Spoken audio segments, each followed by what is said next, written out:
2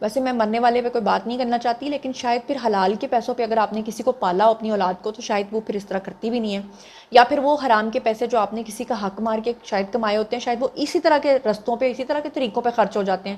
اللہ مجھے معاف کرے، مجھے نہیں پتا کہ اس موقع پہ مجھے یہ بات بھی کرنی چاہیے تھی یا نہیں، مگر میرے ذہن میں آئی تو میں نے آپ سے کر لی۔ اچھی لگی تو ٹھیک ہے، بری لگی تو اس کے لیے پہلے سے معذرت ہے۔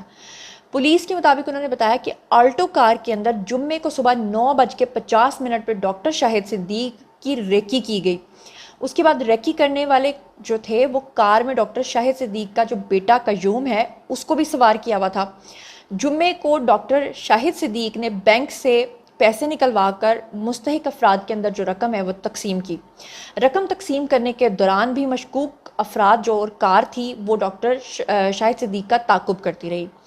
آپ کو بتا دوں کہ قتل کے مقدمے کی جو FIR ہے اس کے مطابق قتل کے وقت ڈاکٹر شاہد کے ساتھ بیٹا قیوم اور ان کا بھائی ساجد بھی موجود تھے۔ ڈاکٹر شاہد صدیق اپنی کار میں بیٹھنے لگے تو شوٹر نے آ کر ان کے اوپر فائر کر دیا، ان کو فائر کیا، اور ان کا جو بیٹا ہے قیوم سامنے اپنی کار کے پاس آلریڈی موجود تھا۔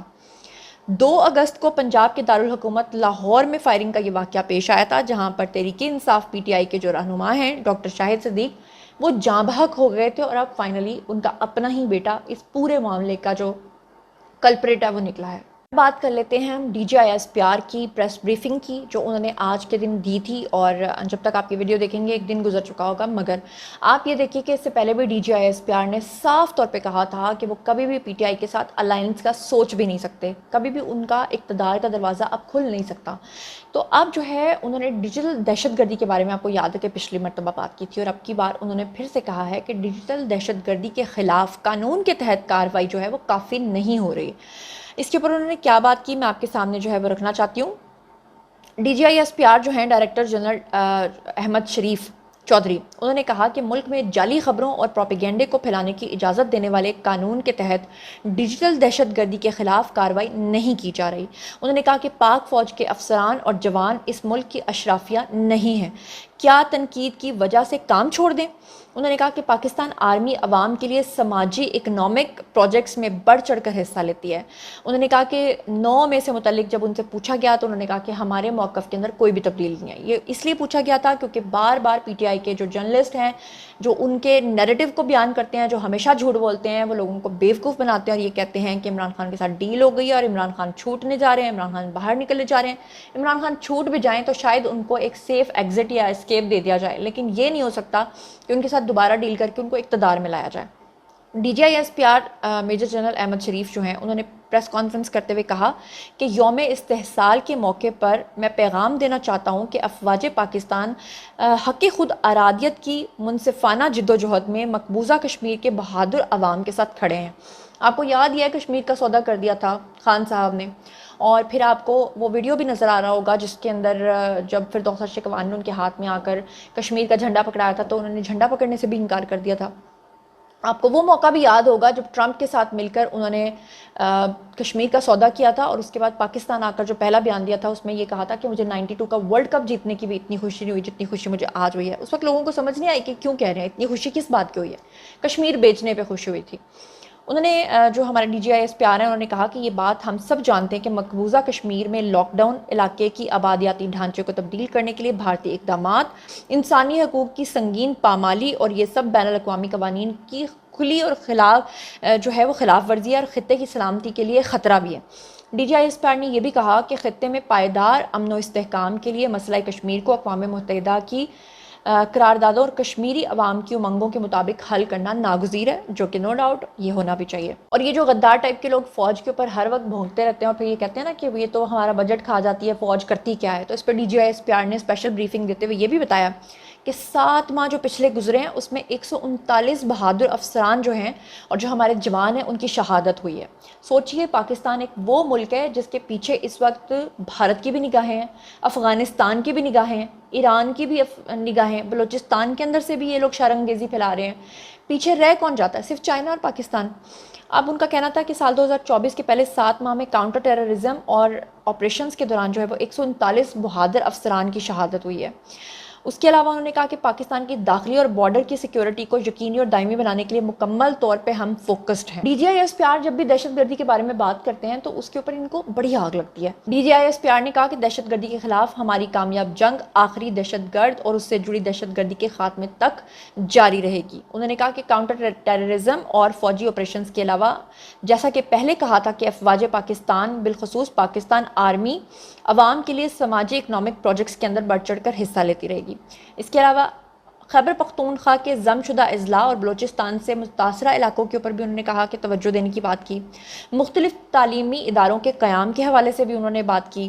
اس کے علاوہ صحت کے شعبے میں فوج کا جو کردار ہے اس کے اوپر بھی انہوں نے بات کی۔ انفراسٹرکچر میں اپنی خدمات کے حوالے سے بھی انہوں نے بات کی۔ اس کے علاوہ 8 لاکھ ایکڑ بنجر زمین جو ہے اس کو زیر کاشت لانے کے لیے جو ہمارے آرمی چیف ہیں، جو ہماری معیشت کو بہتر بنانے کے لیے کوششیں کر رہے ہیں، اس کے بارے میں بھی انہوں نے پورا جو ہے وہ بتایا کہ کس طرح سے ہوگا۔ افواج پاکستان نے ٹیکس کی مد میں 23 ارب روپے جمع کروائے ہیں، یہ بھی انہوں نے بتایا، کیونکہ آئے روز یہ جو پاک فوج کے اوپر الزام لگاتے ہیں نا کہ جی ان کے تو پروجیکٹس چل رہے ہیں، یہ پاکستان کی واحد فوج ہے جو کہ کاروبار بھی چلاتی ہے، ڈی ایچ اے کے تانے دیے جاتے ہیں، تو انہوں نے کہا کہ ہم نے 23 ارب روپیہ جمع کروایا ہے۔ اس کے علاوہ لابنگ فرمز ہائر کر کے انہوں نے کہا کہ انتشار کا بیانیہ چلایا جا رہا ہے۔ سیدھا اشارہ، سیدھی ٹانٹ ان کی تھی جی عمران خان کی پارٹی کے اوپر۔